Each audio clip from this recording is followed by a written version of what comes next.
Well, hello and welcome, everybody. I'm so excited to be here today. Today's October 2nd, 2019, and this is your Wednesday Team Prosperity meeting. We are so blessed to have Evangelist with us today. He's going to do a training, and then Mike is going to do a training after him. So I'm just going to go ahead and open up the floor. Go right ahead. Thank you so much for being here. Well, thank you for having me. I know Mike and I spoke briefly about what we wanted to talk about today, and it was about how do you build a big team? What kind of mindset do you have to build a big team? So I put together a very quick PowerPoint. I want to go through it. This is going to be heavy note-taking time, so if you have a yellow pad, grab it right now. Grab a pen, even though we're going to be recording it, and yes, you can go back and get it all. You definitely want to be taking notes as we're going through because I'm going to go at a rapid pace because I've only been given a limited amount of time. So here we go. I want to talk about what it takes to build a big base shop, and it seems like I'm having trouble with my PowerPoint. Okay, that's not good. There it is. So let's talk about this.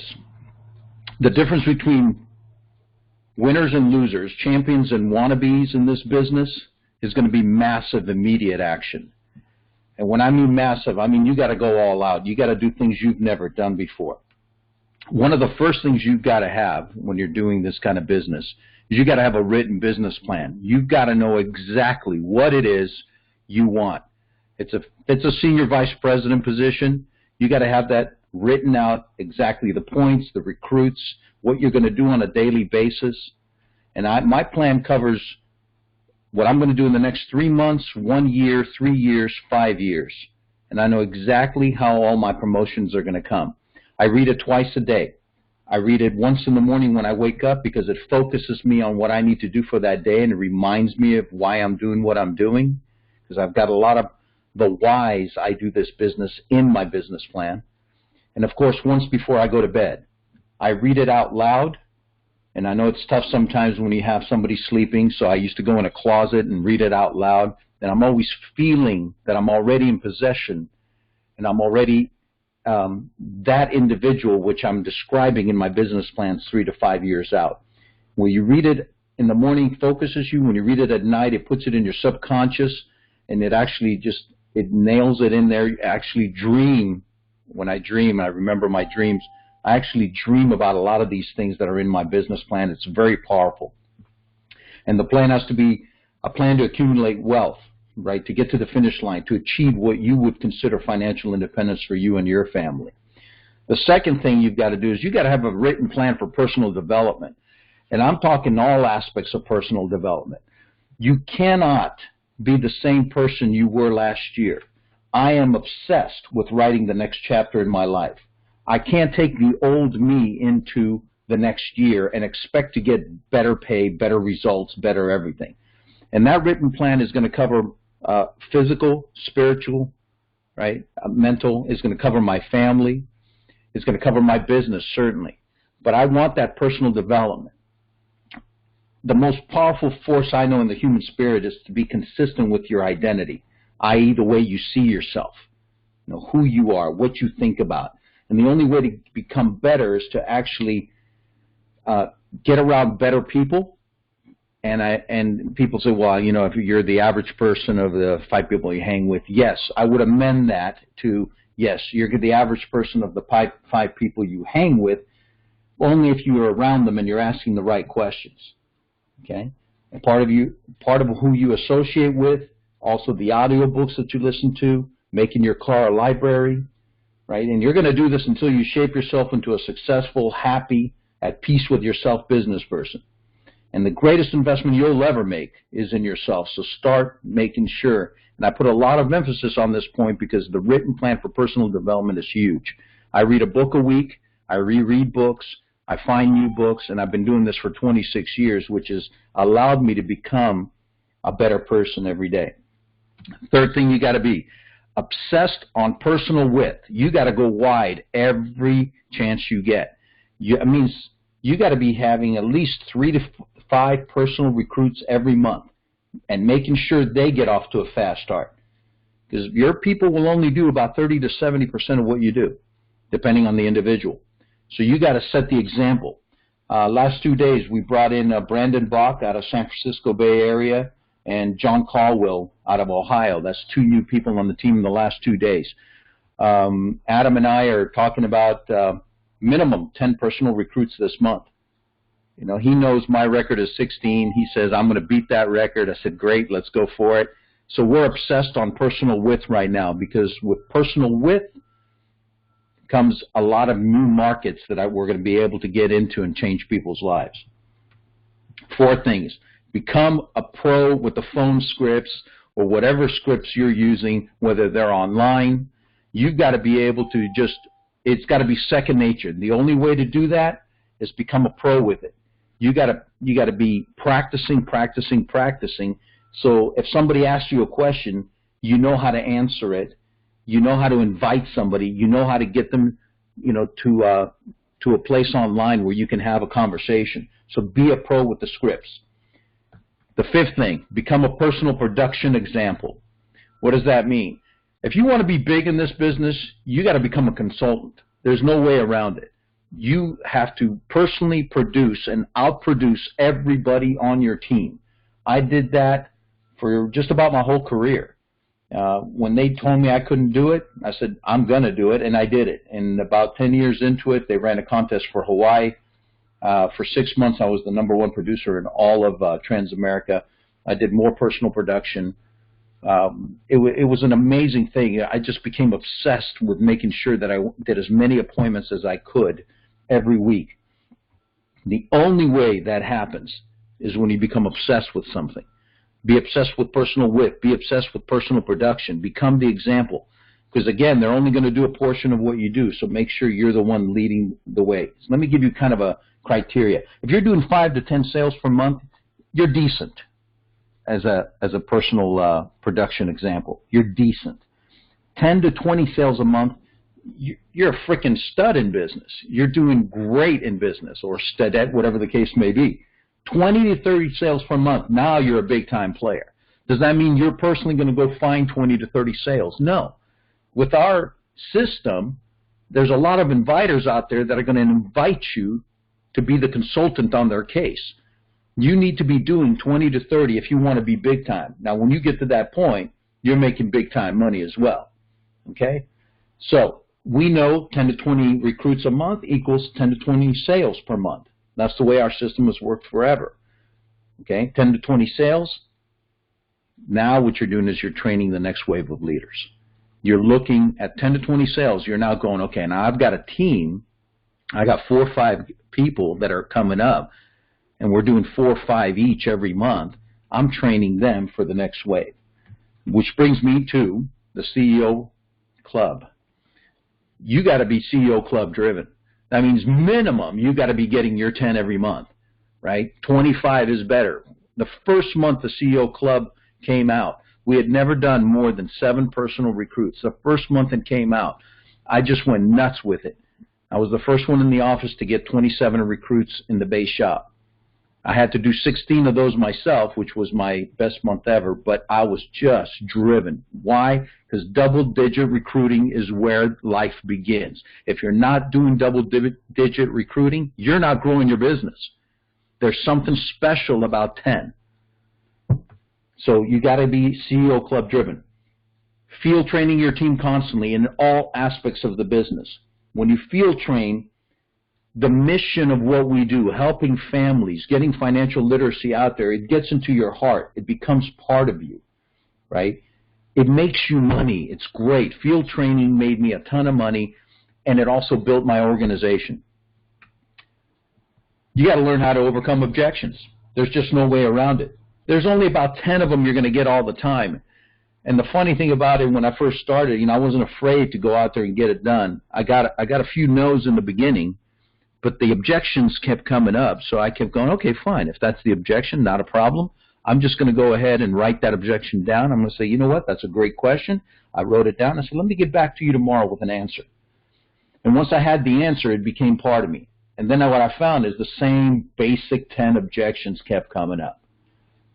So become a master at overcoming objections. And all objections are is, people just need more information. They're saying, what about this or what about that? You want to hear objections. You want to hear questions. Okay? A lot of you really don't know how to give a winning field presentation. And I mean winning field presentation to the point where you're always planting seeds while you're doing your presentation about referrals or the possibility of coming to business with us. I've gotten together with a few people lately that wanted my my coaching. And what I'm finding is that a lot of people really don't know how to have a good winning field presentation. Whether it's online or face-to-face, it doesn't matter. The presentation is the same. You have to be saying the right things. So make sure that you're sitting in or you're going to be a third party in a presentation that's happening online so you can hear the verbiage that someone is using, the transitions that someone is using when you're giving presentations. Okay? And by the way, that presentation should have nothing to do with your personality, even though we all have one. Okay? It's got to be duplicable. You got to be able to duplicate that conversation that someone is having. So a PowerPoint is a great way to go. And at the end of this PowerPoint, I'm going to have some things for you guys to tap into so you can hear a lot of the words I use when I'm doing my presentation. It'll be accessible to all of you. So you'll have access to that resource as well. How about learning how the products work? I'm amazed when I get together with people that are outside of our business, even with other organizations within Transamerica. And I said, so tell me more about IUL. How does it work? And they can't explain it. They can't even explain living benefits. I think we've done a great job with Mike and Ilana in getting a lot of that information to you. We're certainly not we certainly have a lot of resources when we need to find out about product. It's never been an issue in my organization or the ones that we have built. I was always taught to be very product savvy, and the challenge was always the other side of it, the recruiting, right, the building of the organization. So we've done a good job, but I think we can do better. As a leader in business, you got to be in the promotion business. That means you got to be promoting everything all the time. We are in the promotion business, okay, getting my recruits to the next promotion. We're in business of promoting. Promote the business, right? Selling the dream, the next big event, your next promotion, okay? A lot of people ask me about what is selling the dream. It's really simply painting a picture of what life can be like for that family, and what life will be like for that family. Either as a client or an associate, I'm going to sell them the dream. I'm going to say, imagine the possibility of this, right? You get that house on that hill, overseeing that ocean that you've always wanted. What would that feel like? What would that be like? We're going to work 3 to 5 years. We're going to get you to that point. I'm selling them the dream of what things could be like. I don't think enough people do that. When I sit down with somebody, I'm always selling them the dream. I'm taking an FNA. If I'm doing any of that, I want their dreams and goals. That's the most important. The first year, 1 to 3, 3 to 7, 7 on, whatever it is, I want to know about what's important to them. I'm selling the dream. I'm always promoting. Now, there's a big difference in promotion, right? You can motivate people all day long, okay? You can move people towards motives, okay, like greed, money, lifestyle. A lot of people will do things for those. But really, it's inspiration that's going to get them there, not motivation. Inspiration is in spirit. It's in your heart. It's part of you. When you're inspired to do something, you're going to do a lot more and a lot longer than you would if you're just motivated. Let's say I'm just motivated to buy a beautiful car, and I make enough money, I buy that car. Now I'm no longer motivated because I got the car. But when it's a part of me, I'm inspired to do something, like financial literacy right now is a big deal for me and always has been. It's in my heart. People feel that about you, okay? People want to be with a leader that promotes all the time. They always talk bigger. Everything is larger. They stir people's souls, and people will follow that individual. So what about being accountable? A lot of us hate that. You know, accountability, not for me. I really don't want to be held accountable. That's fine. Then stay small in business. Only when you're accountable to someone else are you going to be big in business. When I started being accountable to myself, to my family, and to my senior vice president, that's when business really started happening. And by the way, I held myself accountable, and I had rewards and punishments for myself, and rewards and punishments for my team. I had my team going at each other in a loving way, of course, right? Friendly competition. And we had rewards. So if one team beat another team, they would take them out to dinner, and they would be the ones actually doing the serving for that other team. So they would be the waiters, and that would be their punishment. And the reward would be that, you know, the other team would sitting there be eating steak or whatever they were eating and being served by the losing team. It was so much fun to do. But you got to have the punishments and the rewards. And you'll beat yourself up a lot worse than anybody else could. I know this to be fact if you're accountable. But be accountable and be publicly accountable. This is what I'm going to do by this date. We're going to make it happen. And here we go. The next thing we got to be a competitor. I think there's a lot of kumbaya going on this team right now. Everybody's holding hands, patting each other on the back. Oh, you're doing great. What did you get, a recruit this month? Oh, that's amazing. Yeah, it's amazing, but it's not amazing enough. I don't think people are competing enough. I think we need to start calling each other out. Friendly, of course, friendly competition. Okay? Look at the leaders bulletin. You want to win. You want to dominate. The question you need to ask yourself is, are you satisfied? I can tell you for a fact, I've seen the leaders bulletins. I've seen what people are doing on this team, and I can tell you for a fact, people are not working hard enough. Okay? Everybody that's out there winning has that competitor's edge. When I came into this business, imagine this, and I wish I would have put a picture up. You guys would have cracked up. I had long curly hair all the way to my shoulders and an earring, right? I'm a surfing guy. That's what I did. I did mechanical design and drafting by day, right? And now so they're like, hey, listen, you got to get a haircut. You got to get a suit. Okay, fine, I'll do it. But they looked at me, and I was a loose cannon, man. I was just like on fire, but saying all the wrong things, doing all the wrong things. They're like, this guy is never going to make it. He's a liability. They were telling my senior vice president, you should get rid of him. He's gonna hurt you in the long run. And what they didn't realize is that I was a competitor. I wanted to win. I had won at just about everything I've done in my life, and I wanted to win. A lot of people on this team right now are competitors, but they're playing small. They're competing at a very low level. So every time there was a competition going on in the office, they're like recruits, right, apps, points, whatever it was, I made sure to do one thing that they wouldn't do. They knew a lot more than me. They were far more seasoned in the beginning, but it didn't matter. I took massive immediate action and outworked them. And you can outwork anybody on this team and in this business. Work ethic is where it's at. To compete, you got to outwork everybody. Ed Milet, I don't know if you guys know Ed. I'm sure you do. He's been with this organization as long as I have. And Ed Milet's worth about $400 million or something like that. He's a competitor. And he and I would have conversations in the early days when we'd be sitting there at big events, and we're just chit-chatting. He goes, listen, man. He goes, you can outwork 50% of the people in this business. You can beat them by just working hard. He goes, another 40% by becoming good at your craft, knowing what you're doing. He goes, becoming a pro at the products, at the system itself, right? He goes, that's 90%. The other 10% is going to be a dogfight, but who cares? By the time you beat 90% of the people in this industry, he says, you're going to be making hundreds of thousands a year. That was a lot of money back then. Now people are making millions, right? And he said hundreds of thousands a year, and I'm like, yeah, I could use a few $100,000 a year.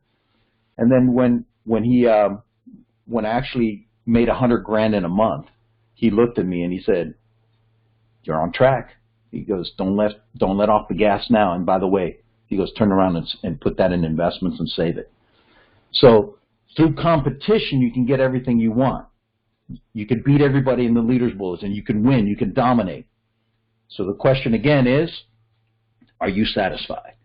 So I think we need to start calling each other out. I think it should be done on Facebook. I think we need to get something on there where I'm going to say, you know what, I'm going head to head this month with Derek Garcia out there in Colorado, right? Derek and I had some good conversations. Or perhaps, you know, Heather, who's kicking some butt down there. I think it's Hudak Consulting, if I'm not mistaken. Right? Good job, Heather. You've been doing well, but I know both of those individuals can do better. I think somebody should call them out, or anybody can call me out. I don't care. I think somebody should go after Mike and Ilana and say, hey, listen, we're going to outproduce you. We're going to out-recruit you this month, and go after them. And it all should be done publicly, of course, so we all know, and we should have some fun with it. So let's compete. Last thing, second, next to last, you got to have a communication plan and a game, right? The plan, it should, by the way, say have a communication game plan. I apologize about that. Have a communication game plan. You got to be communicating with your best people on a daily basis, the ones that are closest to you, the ones that are going to make a difference. Okay? They should get a call from you every day, from their key leader, every day.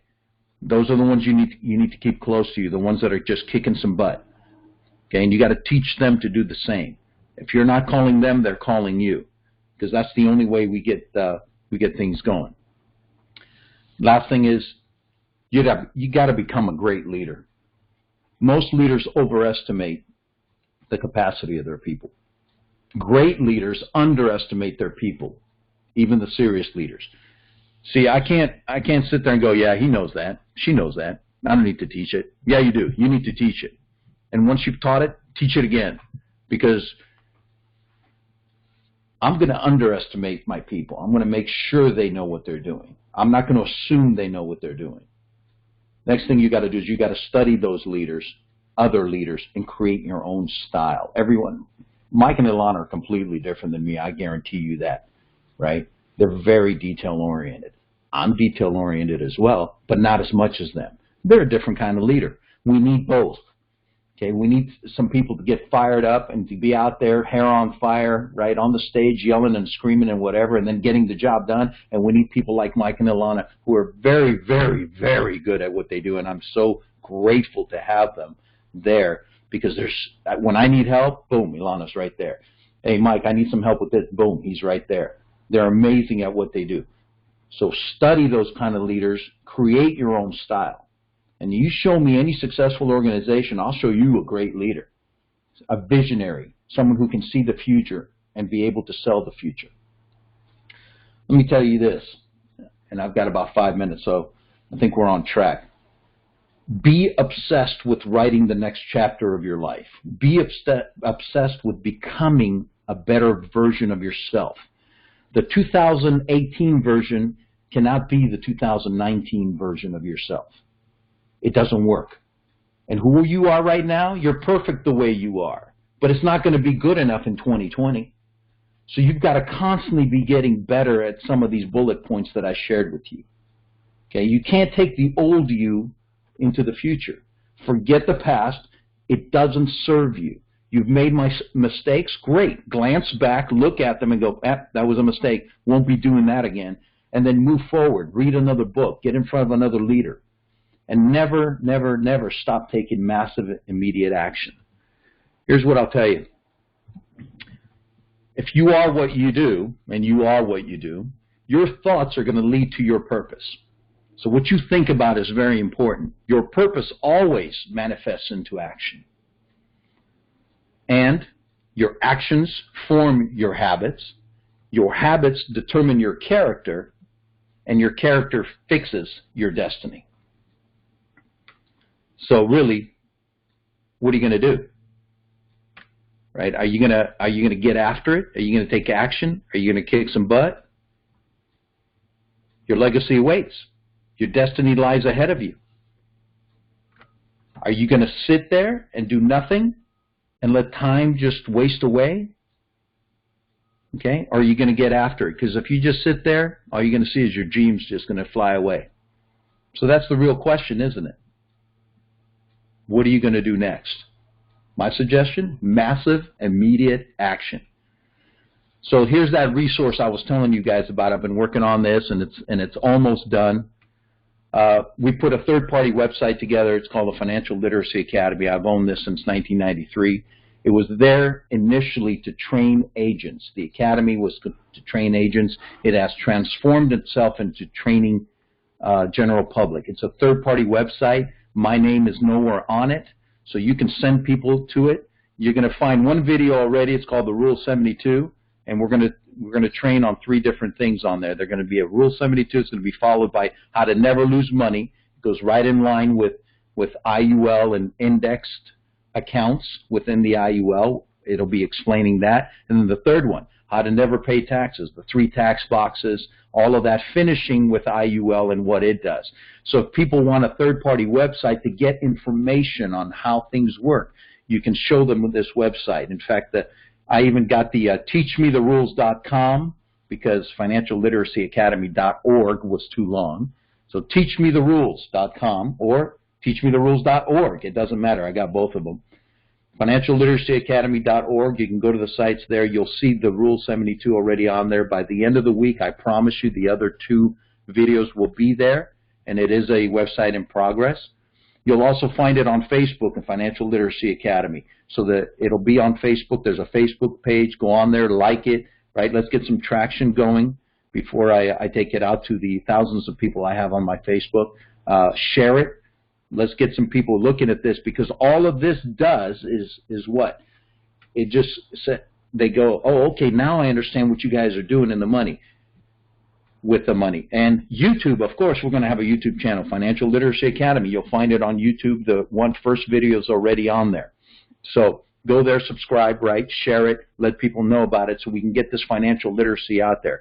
When the book comes out, How Money Works, Don't Be a Sucker, I'm going to put it on the website. I'm going to make sure that's there too, and it ties everything right back in. This is a resource. You want to know my presentation? It's those 3 videos are my whole presentation. We used to do it on a yellow pad. We're going to be doing it on video. If you want to create your own landing pages and download the YouTube or attach the YouTube videos to it, be my guest. They're there. And it's a third-party website. It has nothing to do with, you won't see Virtual Financial Group or anything like that on it. So it's there for you guys to use. With that being said, I think we're on time. I want to thank Mike and Ilana again for allowing me to share this with you. I hope you've gotten some nuggets out of it. And let's challenge each other. Let's get up. Let's get on Facebook right now, and let's challenge another person on who's going to win. So back to you, Ilana and Mike. Wow, Angelo, that was amazing. Everybody, that was Evangelos Sagareras. I hope I said that correctly. You pronounced it perfectly. Oh, what did that take you, about a week to get it right?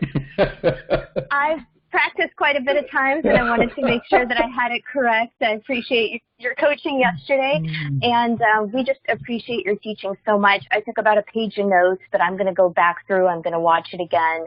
Inspirational, powerful. I love your message, and just, spreading financial literacy is so incredibly important, and I know how busy you are. We really appreciate your time and your work that you put into making your presentation. Much appreciated. Thank you again. And it's my pleasure. Anytime.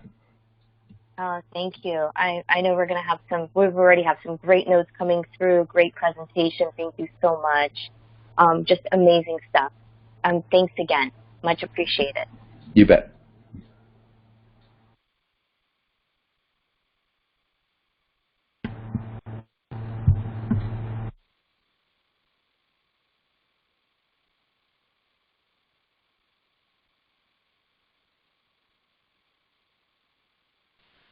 Evangelist, thank you so much for taking time out of your day to speak to us. Guys, we have an incredible amount of advantages that we have going. And I want you guys to understand, it's not always the things that we see.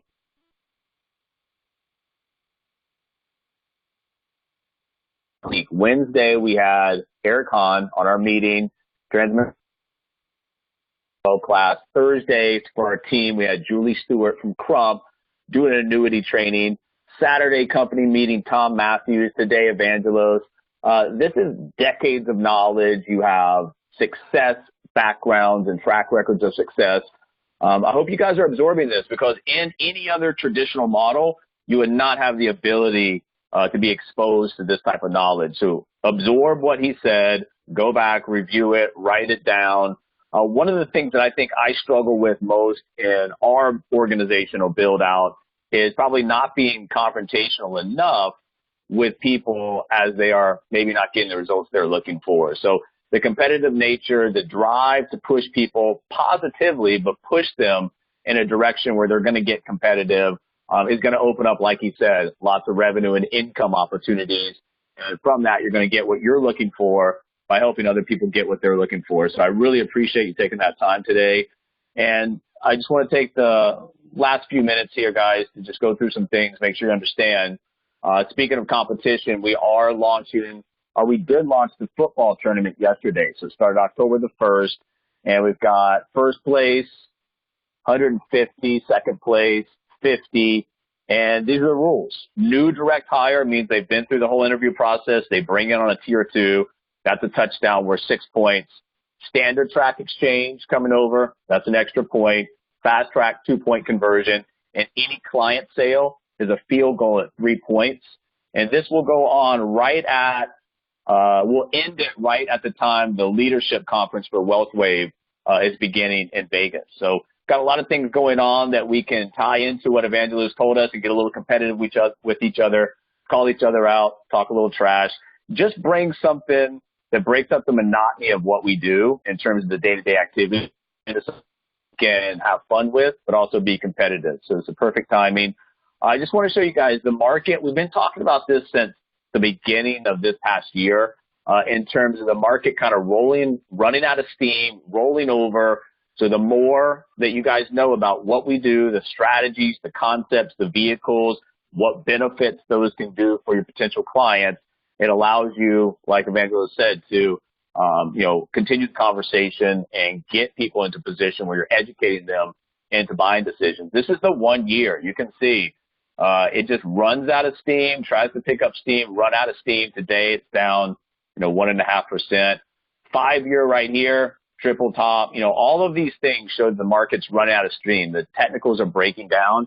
It's an excellent opportunity for you guys to go in and start talking about backstops, shielding you from market losses, the things that we can do with potential IULs and annuity sales. So understand not only what we do as a company and the inner mechanics of that, but also understand from a macro point of view what's going on with the economy, what's going on with the market. It'll help you drive traffic and conversations. And I just wanted to go through because Julie's annuity training last Thursday really opened up some great sales language. So I want to take you guys through just a couple of those slides to make sure and reinforce when you're talking about annuity suitability. Annuities are insurance vehicles, but they're not medically underwritten. They are financially underwritten. So you have to go through and make sure that the annuity is suitable for that particular client and their needs, their risk, all of these things we go through. We talked about the income and savings shortfall. You've got a whole generation right now that a large percentage of those people are running out of money. They're outliving their money. So when you look at what answers and solutions we can provide to learn from that, well, you've got a lot of options on our side. Annuities or indexed annuities, the 3 main reasons that people would this would appeal to a client: principal protection, lifetime income guaranteed, and accumulation. So one or multiple parts of that trio is the appeal to your client. Now, we also talked about you've got the ability to put in qualified or non-qualified funds. Qualified is simply the retirement accounts, IRA, 401k, 403b, etc. The non-qualified is typical stuff that's either already in savings or looking for a place to be parked for savings. And if you look at the interest rate environment, we've had 2 recent cuts to interest rates in an already low interest rate environment. So those people earning nothing in bank savings accounts, CDs, money market accounts, all of these things are great ways to get in front of a client and teach them, they can make better return, have the same safety of their money, and depending on what they want to do with that money, you've got additional options and answers and solutions as well. So questions for uncovering opportunity. And these are just those quick little jabs in the marketplace that will help you open up conversations. How are your accounts performing? What's your current fee structure? Most nobody's going to know. Do you agree your account value can go up or down with the market? And if so, did you know you pay a fee regardless? Do you worry about market volatility and what it may do to your savings? Furthermore, are you prepared for a 20 to 40% possible market correction or crash? Most people they'll want to know more. So if I could show you a way to protect your principal while continuing to participate in market upside, would you want to see that solution? No risk, no fee. These are all just the language and the verbiage that we need to make sure that we adapt to and learn to not only open conversations, and a lot of us are good at that, but it's continuing the conversation. And that's what, as we get better at, the income and the revenue will follow. Are you happy with your current CD rate? Remember, she didn't say, do you have a CD? Are you happy with your current CD rate? Is your money working hard enough for you? If I could show you a way to protect your money like a bank while obtaining a stronger rate with more growth potential, would you want to see that solution? No risk, no fee. And remember, you've got the single premium product, so if somebody's going to put a lump sum in there, you've got the 5, 7, and 9 year. And once again, the Crump sales desk is a great place to call. Let them know, what the client's all about. They'll let you know what's available. Send those illustrations over. Also, the most small business owners. Deductions for small business owners. It's something they want to hear about.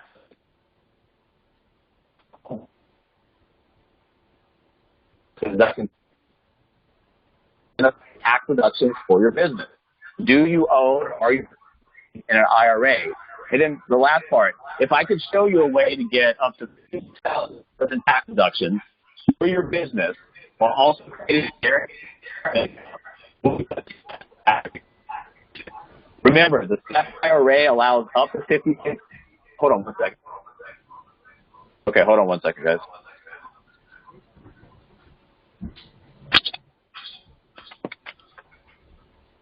Okay, so like I said, the $56,000 in tax deductions is from the SEP IRA. So when you are doing an annuity and setting up a SEP IRA, the only thing that you need for that strategy to be able to conduct that is a life license. So you can set somebody up with a retirement account, place annuity inside that, and give them basically a self-directed pension.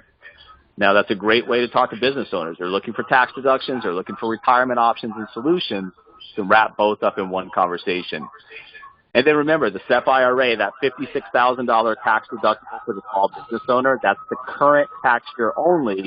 And then you've got options for $10,000 minimum premium annuities with flexible contributions in any year. So it can be ongoing contributions, 1% minimum guarantee, and there's multiple crediting strategies for uncapped options. Now, the other idea is the non-qualified. This is just savings. This is money on the sideline. They're looking to park somewhere. Non-qualified funds need at least $10,000, and you can contribute when they want, no obligation. You have the single premiums, and you have the premium flexibility on some of these other options. And so if you look at, Renee, age 50, single mother, no employer, sponsored retirement plan, you managed to save $30,000 in a bank account, earning less than 1%. Remember, we looked at the rates a few weeks ago, and if they were 0.09 on a, let's say, a CD, rule of 72, like Angela was talking about earlier in the academy, it's going to take 800 years for that money to double. So the sales idea is retirement savings with a flexible annuity. Open with $15,000, contribute $5,000 a year up to age 65. And you've got Lincoln, North American, Delaware Life as flexible deposit options. And remember, guys, another thing that she said is that, the retirement savings shortfall, 24 and 62, those who live the longest, you multiply that by 10. So you're talking about $250,000 to over $600,000 shortfall. You guys have excellent products on the protection and the accumulation side. You need to open more conversations. And then recession-proof retirement savings. You talked about the market running out of gas. Are you planning to retire? Are you worried about the market losing money? Has anyone talked to you about how to recession-proof your accounts? And if I could show you a way to guarantee no loss while also earning a guarantee of 7% rate of return on your income bucket between now and the time you retire. Would you want to see that as part of your retirement portfolio? This is just good stuff that can help you guys open conversations, reason people purchase annuities, alternative savings, lifetime income.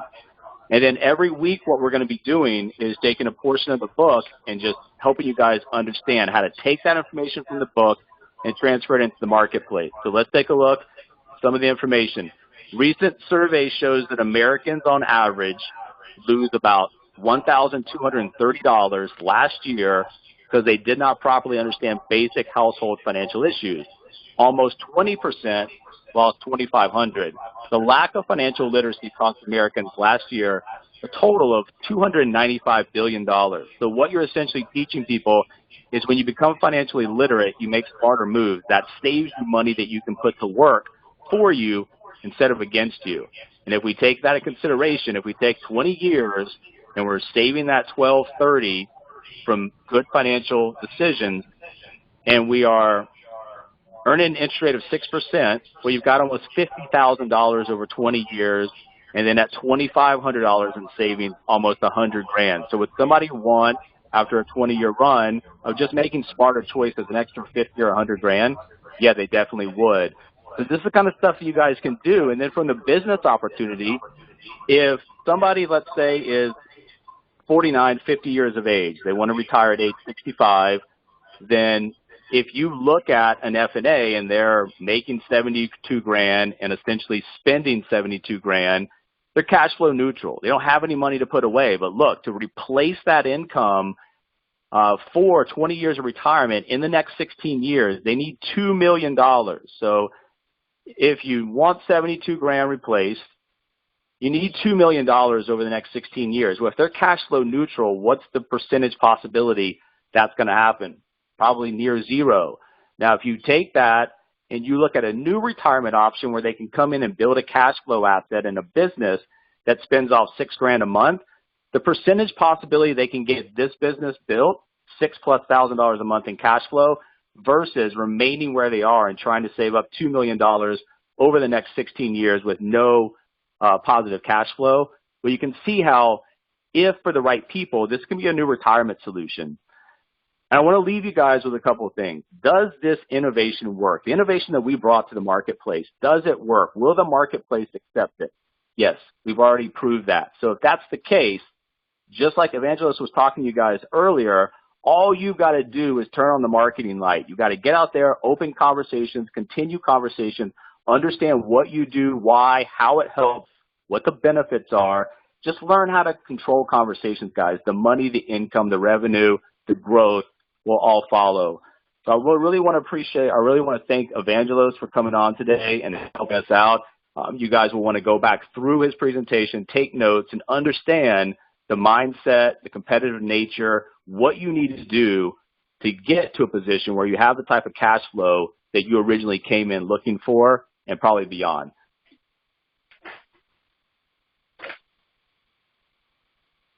All right, so we'll open up the floor if you guys have any questions at all.